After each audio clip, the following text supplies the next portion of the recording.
Learning Unconditionality by Heidi Ekerhorst. Edited by Samantha Bozin.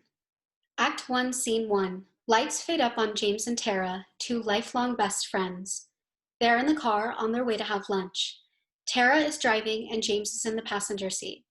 They're both comfortable and it's clear that this is pretty routine for these two friends. James is scrolling on his phone. Tara sighs and James glances over at her. He puts the phone down. You okay? You seem really, tense. Tara grips the steering wheel tighter. Yeah, I'm fine. James turns back forward in his seat. There's a moment of silence, then suddenly, James turns back to Tara. Are you sure? You don't seem fine. I'm totally fine. God, this fucking traffic is killing me. James faces forward again and lowers in his seat. Yep, totally fine. What? Nothing. Yeah, traffic sucks. So, weekend plans? No. You? No, not really. Just the usual stuff. Laundry, groceries. Maybe we can hang out. James looks over at Tara, who's frowning and staring off into the distance. Are you sure you're okay? I know I keep asking, but you're being really, I don't know, short or quiet, just not your normal self. I mean, we don't have to do lunch today if you're not feeling up to it. No, I'm up to it. But if you don't want to do lunch, you can just say so. Like, I'm not being short, okay? Is it okay with you if I'm not Susie fucking Sunshine for once? Jesus. They come to a red light. Tara looks out the window, trying to hide the tears in her eyes. Totally fine. I never said it wasn't. You're allowed to have an off day. We all are. But I just want to be clear. First, I do want to get lunch, but it seems like maybe you don't. And second, if you're upset or something's bothering you or whatever, you can totally talk to me about it. But you can't treat me like crap. That's not fair. I mean, last time I checked, I didn't do anything wrong. Unless I did? The light turns green and Tara takes a deep breath as she starts to accelerate again. No, you didn't. I'm going to my dad's later. Oh. Yeah. So, maybe that's stressing you out a little. Yeah. Fuck, I'm sorry. I've been a bitch. I'm so sorry. Tara has pulled the car off into a parking lot. She puts the car in park and wipes away a tear. It's okay. I mean, it's not okay to be, be mean or be the word you said. A bitch? Yeah, that word. But I mean, it's okay to be stressed out. We all feel that way sometimes. I just wish you felt like you could talk to me instead of bottling it up until you explode. I do feel like I can do that. But honestly, I didn't even know anything was bothering me until just now. It just kind of snuck up on me. Oh, I totally get that. That happens to me all the time. I don't even know that I'm like upset and then boom. So, your dad, that's what's stressing you. I guess so. I mean, I love him. He's my dad. For the most part, he's been a really good dad. It's just complicated. He's not the same person he used to be. And I love who he is now. But sometimes that part of me The part that loves him, He can't get around the part of me that dealt with him and all his bullshit growing up. So yeah, it's just complicated. I mean, everyone says men mellow out when they get older. And you can love who your dad is now and still be upset about who he was as a father when you were young. That's valid. Yeah. It's hard to be a kid living with a parent who has undiagnosed mental illness. You never know what you're gonna get from them. I mean, sometimes he was caring and loving, and other times he was cruel and unforgiving. And I was a kid. Yet I felt like the stable one. I felt like the parent sometimes. Don't get me wrong. He's really not a bad person. No. I've seen what you're talking about. I've seen how cruel he can be, and at the same time, I've seen how wonderful he can be. And both of these things can be true. I just feel so bad for feeling this way sometimes. Like, I just feel guilty. I mean, I lost my mom, and so I should feel lucky to still have my dad. I know that I'll be absolutely gutted when I lose him too. Tara is silent. James puts his hand on her shoulder. Tara takes a deep breath. I know I need to make the most of my time with him. I know that. But it just takes so much out of me. Like the emotional energy it takes to be around someone like him. To be family with someone like him. It's a lot. I know what you mean. I mean, we grew up together. I saw everything. And I saw how close you were with your mom. She was always there for you, even when you didn't get along. She was always there. She was, a sense of stability. Exactly. Our relationship wasn't perfect. She had flaws. But even with those flaws, I always felt safe with her. Protected. Secure. Tara leans back in her seat. She looks up at the roof of her car and shakes her head. I feel horrible saying this. God, I can't believe I'm gonna say this out loud, but when my mom died, my first thought was that the wrong parent died. It was like I was mad because she left me alone with him.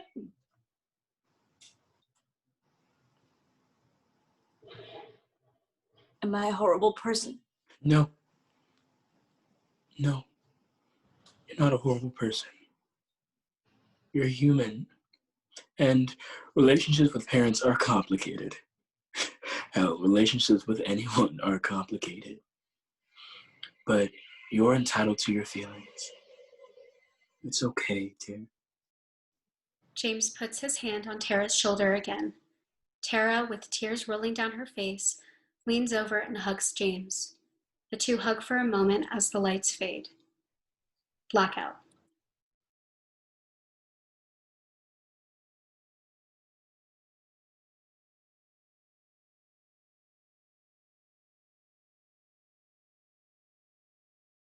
Stuck in Nowheresville by Heidi Ekerhorst. Edited by Samantha Bozin. Exterior gas station, middle of Nowheresville, Texas. Jeremy is standing at the car pumping gas. David walks out of the convenience store holding snacks and strolls back to the car. Oh, well, looks like I'm going to have to wait. The bathroom is occupado. Oh, God. Oh, I'm just glad there was a gas station nearby. really gotta go. You have like the smallest bladder ever. Either that or you drink way too much Diet Coke.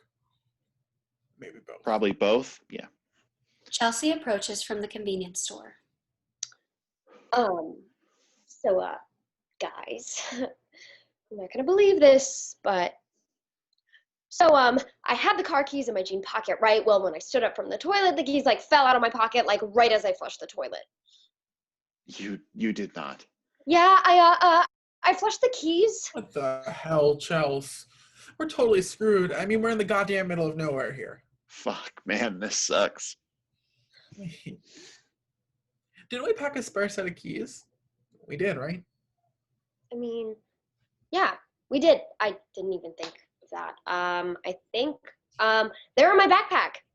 David walks to the car door and tries the handle. It won't open. Shit. Car's locked. Mother fucker.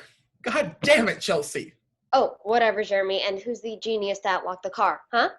Okay, well, I hit the lock button on the car when I hopped out to get snacks. I saw your backpack in the car, and I didn't want your shit to get stolen. Oh, stolen. By whom exactly? Look around, Jer. We're in the middle of a Nowheresville. I mean, the last car we saw was like 15 minutes ago. So who the hell is going to steal my backpack? An armadillo? Excuse me, I was just trying to be a good brother. Like, you know something would happen in a weird town like this, and besides, you're the genius who flushed the keys down the toilet. Guys, chill. This really isn't like the time to work through your sibling rivalry, okay? We can assign the blame later, but right now, we just need a solution. What solution? She flushed our keys. And he locked the spare set in the car. Okay. Chels, are you 100% sure you flushed them? I mean, maybe they fell on the floor or something. Most gas station bathrooms aren't super well lit, so maybe we should go double check. No, I already did that. Okay, and you're sure you didn't miss them? Trust me. I'm very, very sure. May have gotten down on my hands and knees on that disgusting floor to search for the keys. Yeah, okay, yeah, got you, yep. Yeah, but why didn't you use this flashlight on your cell phone? Oh, well, Jeremy, because I left my phone in my backpack in the car, which we now know is locked. Please tell me you at least washed your hands. Of course I did, but with the state of that bathroom, there's not enough soap in the world. Good. Yikes, yeah, okay.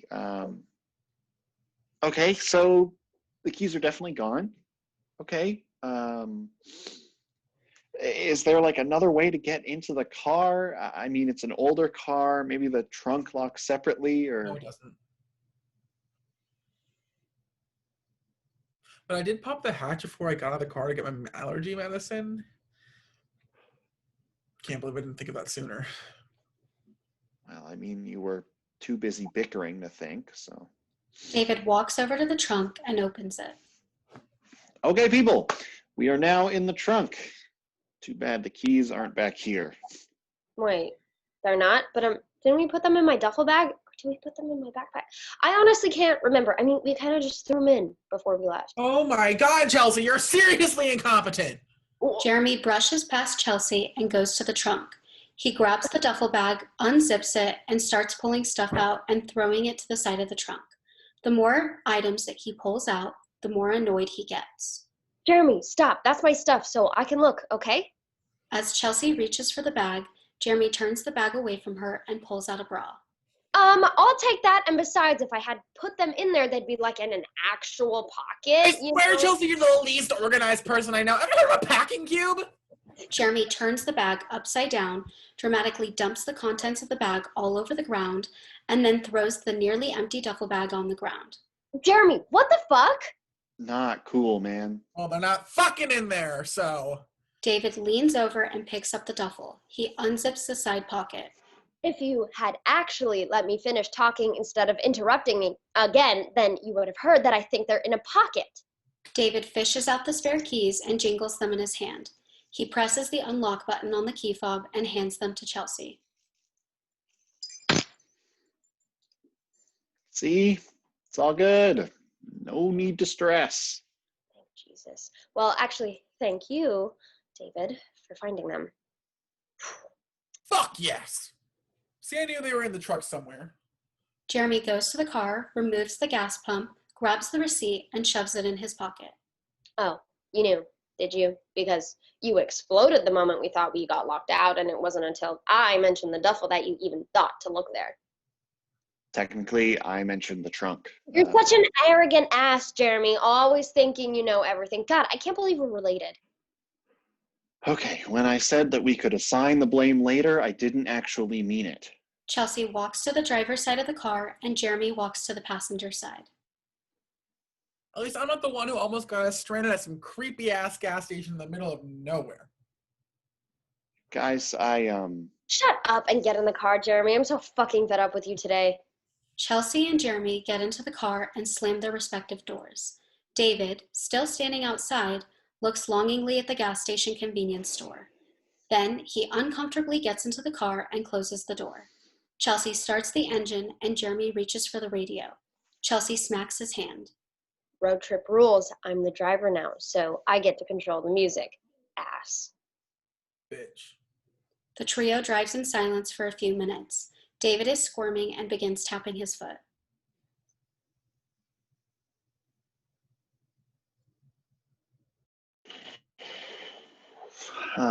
guys, I never actually got to use the bathroom back there. Do you think we could pull over at the next gas station? Fade to black.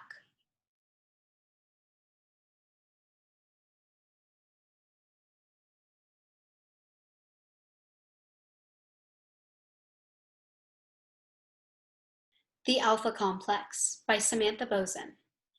Exterior New York City coffee shop, daytime. Ashton, Jordan, and Sean are having coffee on the patio of a typical NYC coffee shop. Jordan gives Sean a kiss on the cheek. Ew, y'all are too cute, it's disgusting. Oh, whatever, Ash. Don't hate on us. Nah, I'm just messing around. You two are kind of cute together. And by that, I mean you're the cutest couple I know. Oh, thanks, Ashton. We are pretty good together, huh? I mean, I think we know what works for us. Yeah, exactly. We understand each other. And we understand our roles. Yeah. Well, what do you mean?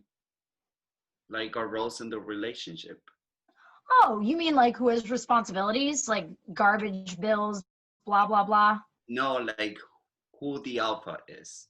Who's dominant and who's Inferior? the first. Sean waits for Jordan to answer. Jordan nods their head. What? Honey, I don't think either of us would be described as an alpha. Okay, but we both at least know who has the power in the relationship. Power? And on another episode of Let Me Give You Two a Minute. Ashton gets up from the table and walks inside the coffee shop. Sean and Jordan wait to continue their conversation until Ashton leaves. Jordan, what's going on? Nothing. I don't understand why you're overreacting. I'm not overreacting. I'm confused. Ashton was trying to compliment us, and somehow it's turned into what seems to be a very negative thing. Can you just explain what you mean before I fucking lose my shit, please? Okay, I'm just saying. I think our relationship works well because we both know our roles. We both know who has the power and who doesn't. The power? Can you please be specific about what that means? I mean, the power, I have the power in our relationship. I am the alpha. And why is that? Because I just do. I mean, I'm the alpha, obviously. The one who has the power is the one who loves the least. Wow. Well, no, I didn't mean love, love. Just, I mean, the one who has the power is the one who cares. No, you said what you meant. Message received.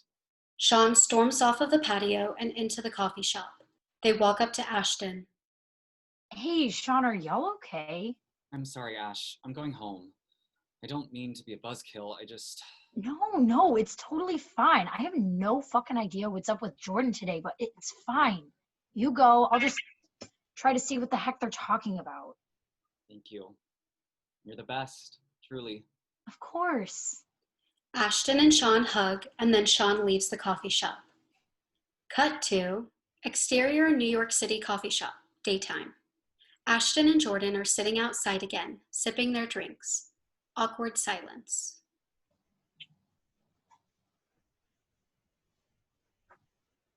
Okay, so are we just going to sit in silence the rest of the time? Because I can easily do that on my own at home. You tell me. What the fuck is up with you today? What?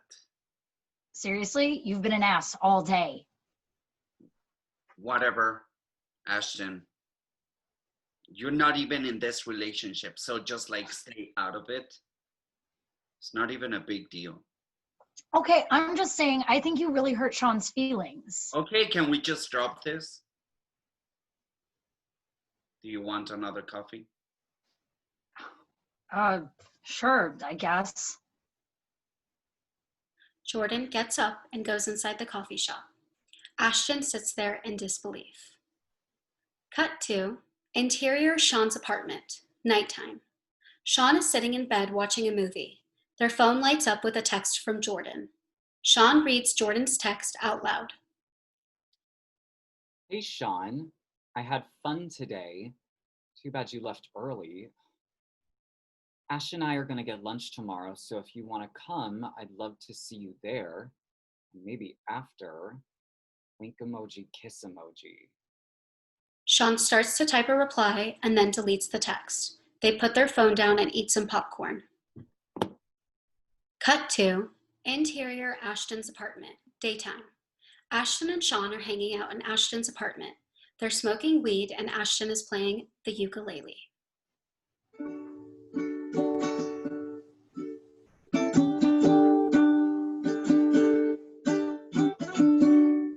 Hey, don't be selfish. Pass it over.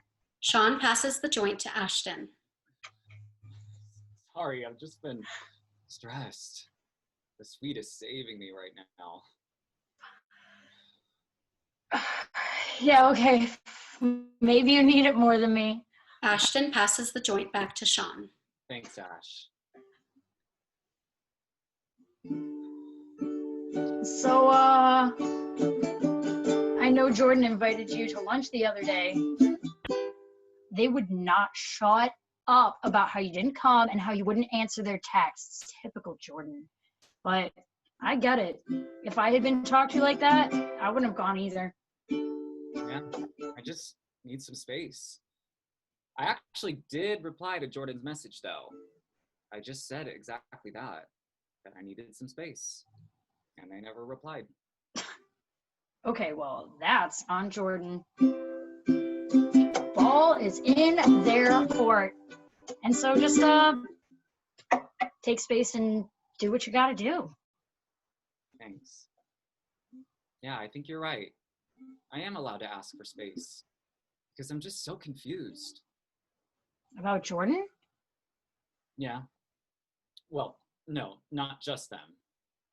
Us. That's understandable. Listen, Sean, I know we're a tight-knit group, but don't worry about that. If Jordan isn't being what you need in a partner, then it's okay to walk away.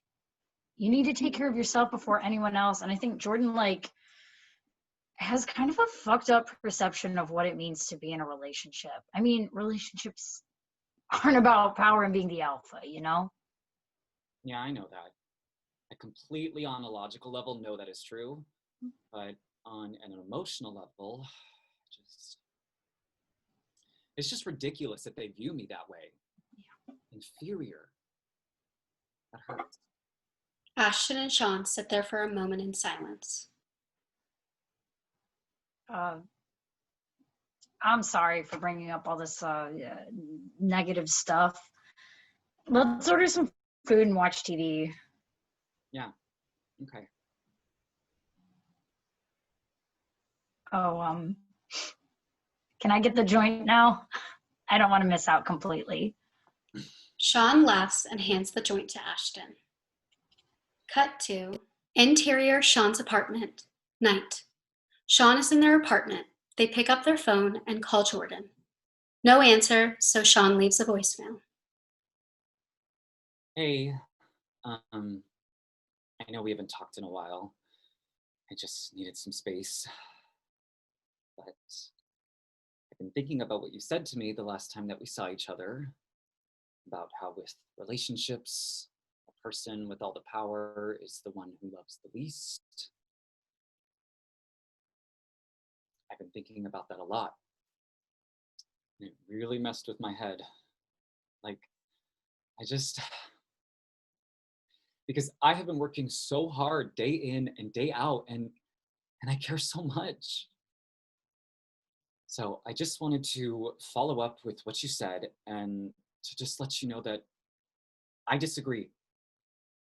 I may care about this relationship more than you do. That seems pretty clear at this point. But I know my worth. And you can't steal that away by threatening me with words that are intended to make me feel like I have no power over my life. Or like I can't love you with my whole being and still be able to identify as an individual. A powerful individual without you. Like I need you for whatever reason because you care less and therefore you have all the power.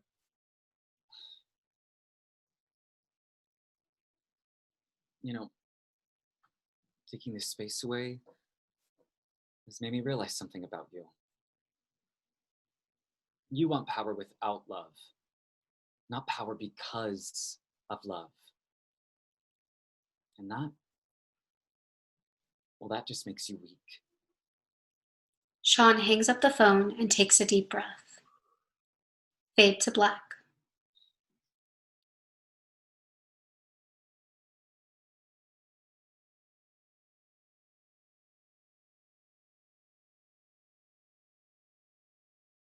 Rufus Always Wins by Samantha Bozin. Scene 9, Girls' Day, aka the big outing. Lights up at the beach. Tally, Katie, and Gabby enter carrying towels and bags with beach necessities. How about here? Cool beans. The three friends lay out their towels, sit down, and unpack their bags. Henry and Zach enter and find a place to sit. The women continue unpacking their stuff until Gabby notices Zach. Oh my god. Oh my god. What? He's here. Who's here? Oh my gosh, dude, she's talking about Zach. Haha, very funny. Can we just go one day without talking about him, please? This is supposed to be relaxing. Katie points to Henry and Zach. Tally turns to look. Zach sees her and starts to walk over. Shit. Hey, Tally. Didn't I say today would be perfect beach weather? Tally doesn't turn to Zach. She pretends to dig for something in her bag. Oh, yeah. It's great. Perfect for enjoying the day with close friends. Gabby starts to forcibly move Tally's body to face Zach. Tal, don't be rude. Katie sticks her hand out. Zach extends his as well, and the two shake hands. Hi, I'm Katie. Hi, Katie. Katie smiles. Henry sees Zach and the three women chatting, and he runs over to join them. Tally sees Henry and loosens up a bit. Oh, hi, Henry. Hey, Tally, look at us. We were just talking about the beaches in Leon, and now we're both at the beach. Rad. Yeah, it's the perfect day for the beach. Still not as nice as Leon, though. Am I right? Oh, definitely not, no. Katie, Gabby, and Zach are silently watching the banter between Henry and Tally. Hey, Henry, can you go get us some hot dogs? Yeah, sure. I'm so hungry, dude. Nice to see you, lady. See you around. Katie, Gabby, and Tally all smile and wave to Henry as he runs across the beach towards the hot dog stand. So, Tally, would you maybe want to ride the Ferris wheel with me later today? Oh, thanks for offering, but we're having a girls' day. But thanks. Thanks for asking. Katie nudges Tally. Tal, it's fine if you want to spend a little time with Zach today.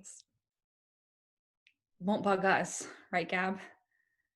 Tally is wide-eyed and gobsmacked.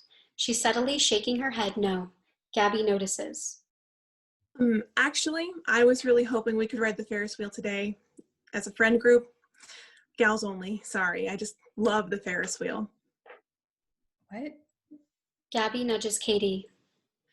Also, we might not stay long. We have mani-pedi scheduled. Like Tally said, it's girls' day. Okay, well, whatever. Zach, clearly annoyed, walks off. He kicks the sand as he exits. Katie and Gabby turn to Tally, who's looking down at the sand. What the hell was that? Stop. What? She was totally rude to him.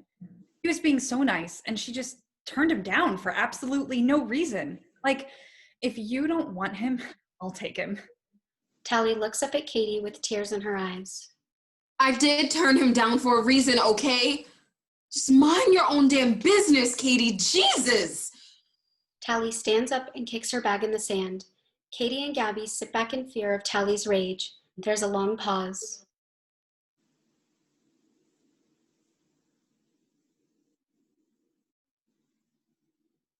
I'm sorry, guys.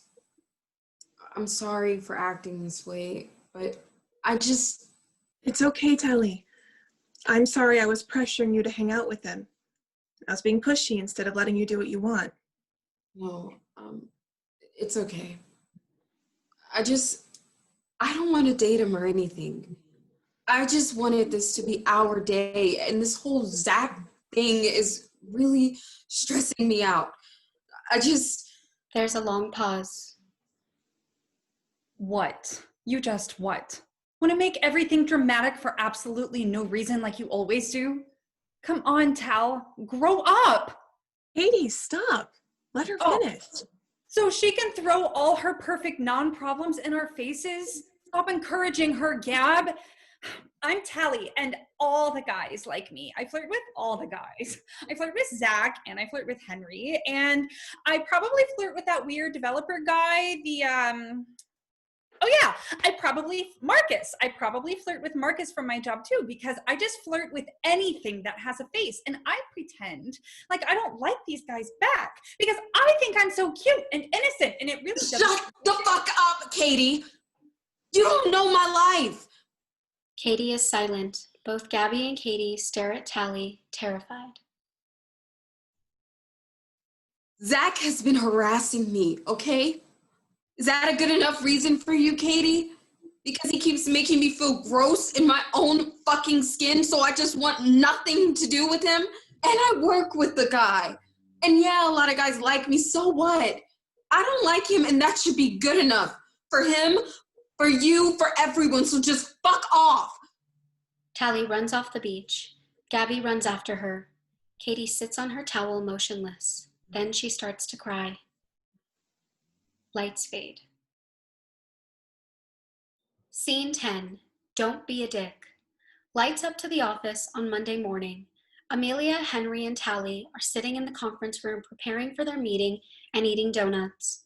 Zach enters the conference room and sits down at the head of the table. He looks over at Tally. Good morning, crew. It's a beautiful day, isn't it? Absolutely beautiful. Excuse me? All the other staff members look over at Tally. Yes, Tally, is there something you wanted to add? Oh my God. You're so gross. Tally looks over at her coworkers. They all avoid eye contact. Really? None of you are going to say something? Wow. Well, I will. This is sexual harassment. Mr. Turner, I've made it very clear to you by this point that I am not interested, both at work and outside of work, so please stop. Oh, come on. I'm just having some fun. What? You don't like compliments all of a sudden? It's never been an issue in the past. Tally takes a deep breath. Oh my God. Yes, it has been an issue in the past. You know, at first I was just trying to be polite. You know, I didn't want to cause any issues, but now, I mean, wow. This has gone too far. I'm fucking exhausted. Okay, Tally, can you please just relax so we can start our meeting? Relax? After every inappropriate thing you have said to me? Boy, please. I've gone so easy on you. I should have brought this up weeks ago, but no. I was just trying to be a polite, innocent, kind woman so I wouldn't lose my job or end up in a dumpster somewhere for turning down a disgustingly cocky man who can't take no for an answer when he asks a woman out. So no, I won't relax because I'm sick of this shit. Tally, get the fuck out. This is absolutely inappropriate behavior. Tally runs out. Wait, you're joking, right? Mr. Turner? This is absolutely bullshit. Amelia stands up in a rage. The other employees stare at her, wide-eyed. What, Amelia, what? God, I'm so sick of working for assholes like you. If you seriously think that Tally's being inappropriate, then you need to take a good look in the mirror. That's fucked. Amelia chases after Tally. Okay, then. Looks like we're gonna take a break. Hey, Henry, you want to go grab a coffee while this shit plays out? Henry turns to Zach, scowling. What? What do you want from me? Henry pulls his badge off his shirt. I can't do this anymore. You're such a piece of shit. Okay, Henry, as if you didn't want to sleep with her too. No, actually, I didn't. And even if I did, I respect Tally enough to know when to stop. You made advances and she turned you down, yet you just kept harassing her. You know when to stop pursuing a woman? The first time she says no, dipshit. No means no always. Women don't owe you shit. Henry tosses his ID card at Zach and exits, leaving Zach alone at the table. A moment. Blackout.